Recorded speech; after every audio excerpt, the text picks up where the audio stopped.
Hey guys, welcome back. Trust always good, and trust you are willing to take a closer look with me on how thoughts are formulating or building the illusion, and what is the difference between a thought and the content of that thought.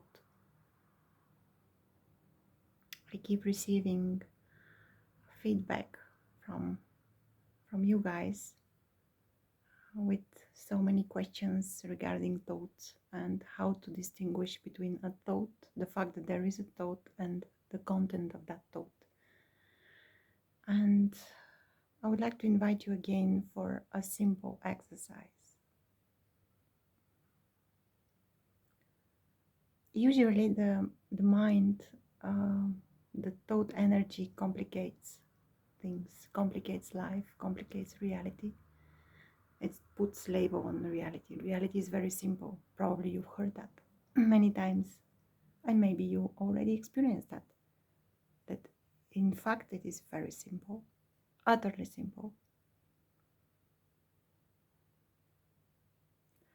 And let's play a game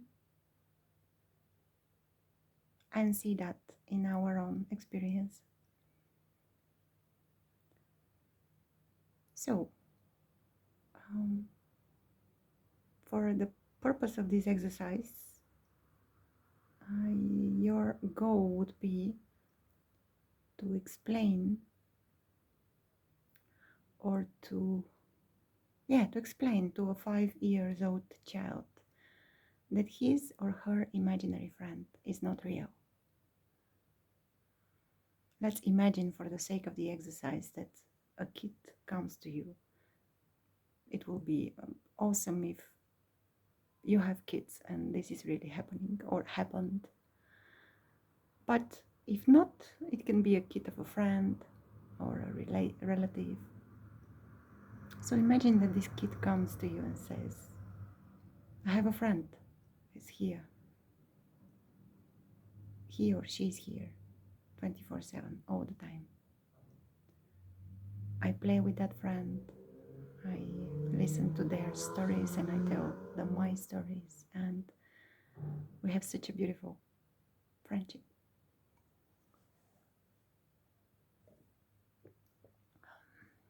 Or it comes and says, there is a friend. I have a friend, imaginary friend, and I'm scared of it.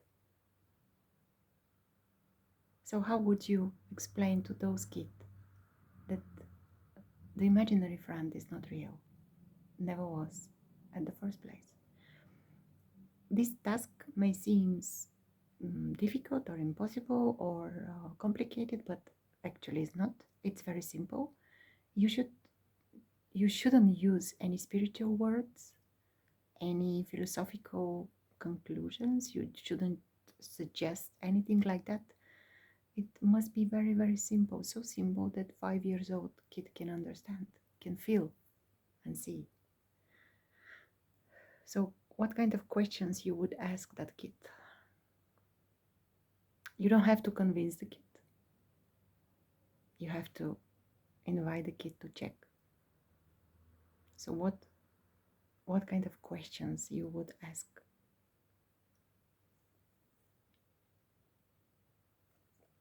You can write those questions somewhere. You can think about those questions. They can be only 2, 3, 4 or more. It doesn't matter. Only direct experience, only simple plain facts. How would you invite this kid to notice that the friend is imaginary? What would you ask? I'm gonna give you a hint and then I'm gonna say my favorite questions, but the hint is it is related or connected to direct experience. Direct experience means what we can see, touch, hear, sense, or taste. seeing, hearing, sensing, feeling.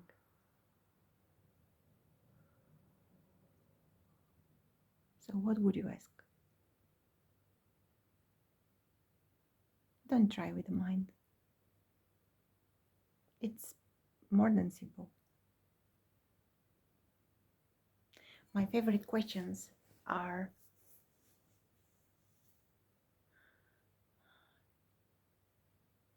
is it possible to share a pizza with your friend? I mean, a real pizza. Let's order a pizza, and is it possible to share a piece of that pizza with your friend? Can you hold his or her hand?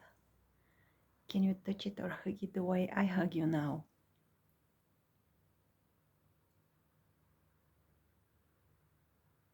Can you play with a ball? Can you pass a ball to your friend and the friend to bring back the ball to you? Can you have a walk? Can you go for an ice cream? And the answers of those questions are really simple. They are yes and no. No, I can't eat a pizza with my imaginary friend because it is imagined. Pizza is real. The friend, though, is not. The friend is experienced only as a content of thought. It comes as a thought.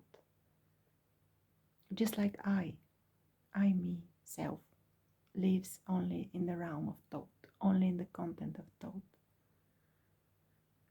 But is taken to be true, to be real somehow.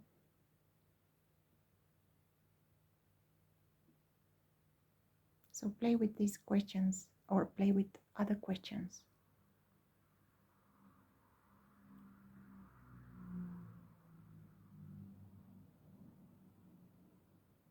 And hopefully you will notice how it is very simple. It's not complicated. There is another exercise or example which I love giving while I'm working with someone. And it's if a kid again is scared because there is a monster under his or her bed and it's coming to you and says, oh, there is a monster, I can't sleep. So what would you do? The best way would be not to say, oh, go and sleep, there is no monster. You are gonna check with the kid, right? You are gonna check. You say, okay, I'm gonna check. Would you like to check with me? And you're gonna look literally under the bed and you are gonna invite the kid to look with you. But after 5 minutes or the next day or after a few days, the kid can say again, oh, but I'm so scared. I have a feeling that there is a monster under my bed. What would you do then? You mostly you won't say, but we checked the other day, do you remember? Because this is not coming from experience. Remembering is not an experience. Remembering is thought-based. So hopefully you will say, come and check again. Let's go and see.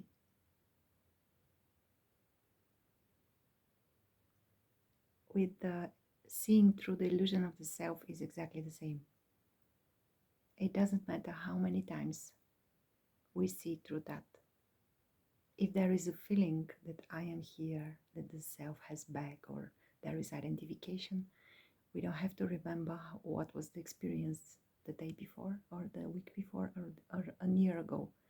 We have to check and look right now in this very moment. Reality is reliable. You can trust that. Exactly like you can trust that there is no monster under the bed the moment you check that there isn't. And when you check, when you see, you know. You don't have to imagine.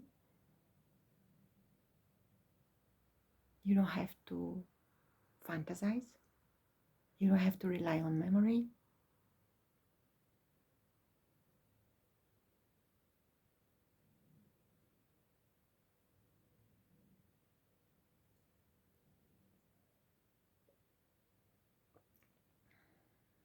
Yeah. We check. And when we check, we see. And when we see, we know. And it becomes experience. It's not intellectual. It becomes lived experience. There never was a monster under the bed. There never was an imaginary friend in our head. There never was an imaginary one.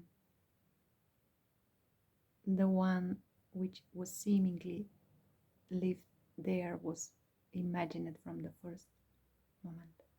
It was never real. It's not that it was real and then it wasn't. No. It never was real. Never.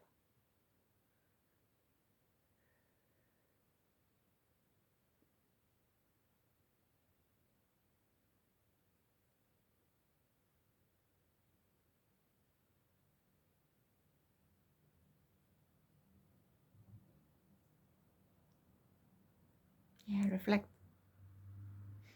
Play with that.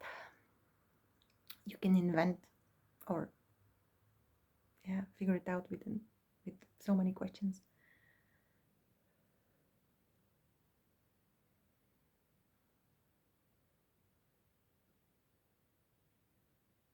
And it doesn't have to be harsh. The questions doesn't have to be harsh. The questions are meant to invite you to look, not to make you feel contracted or scared or no.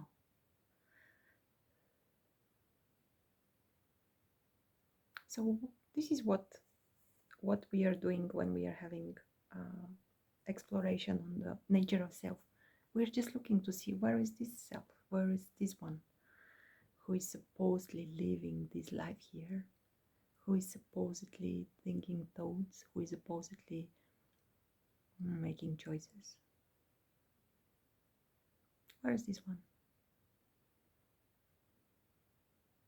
When you say, but there is identification with the body, but look at the body. Is it the body which is the body is identifying with something? The body has no problem with that. The body doesn't know that there is identification.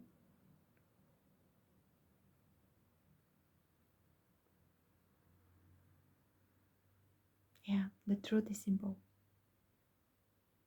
It's so simple that 5 years old child can understand.